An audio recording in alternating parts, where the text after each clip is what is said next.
Welcome back to 21 Minute Reads with me, Maya D. This is kind of like my virtual book club because in these 5 minute or so videos, I share with you my takeaways from my current reading. Right now, that is African Dance, an artistic, historical, and philosophical inquiry edited by Dr. Carriama Welsh. As a part of the Read 21 and 21 challenge, I'm reading 21 minutes per day, every day, as an action of self-love, as an investment into myself, and as a way of providing myself with some consistency in an ever-changing world.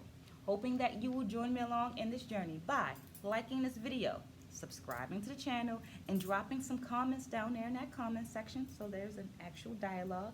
Having in mind that while I have several decades of experience as an educator, performer, and researcher, I'm not the know-all-be-all for this book.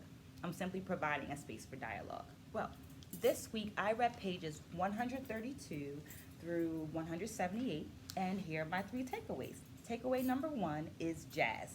The quote reads, "I think of the dancer as a musical instrument so that the dancer becomes a part of the band."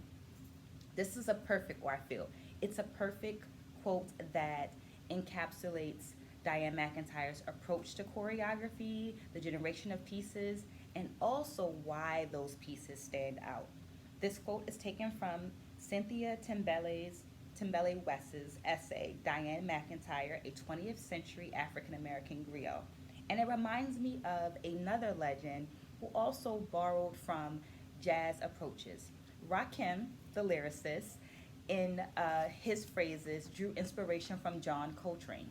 He said that he wanted his lyrical phrases to have those same essences of jazz that John Coltrane had in his musical phrases.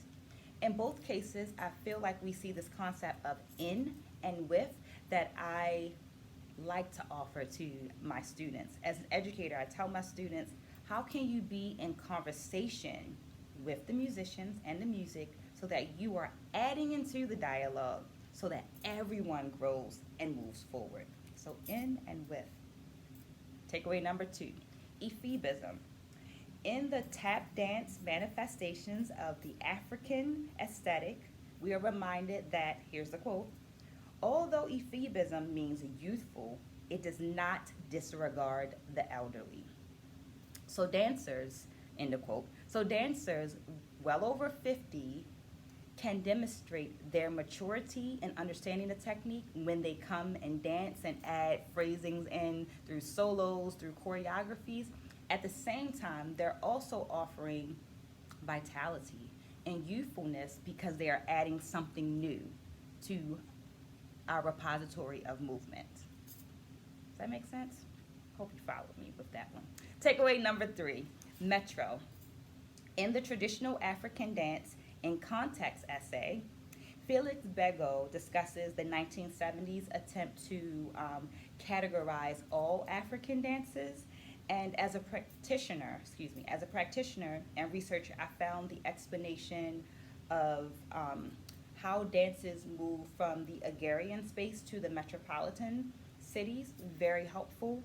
But I also really appreciated the distinction between metropolitan neo-traditional dance forms versus neo-traditional creative dance forms versus contemporary creative dance forms.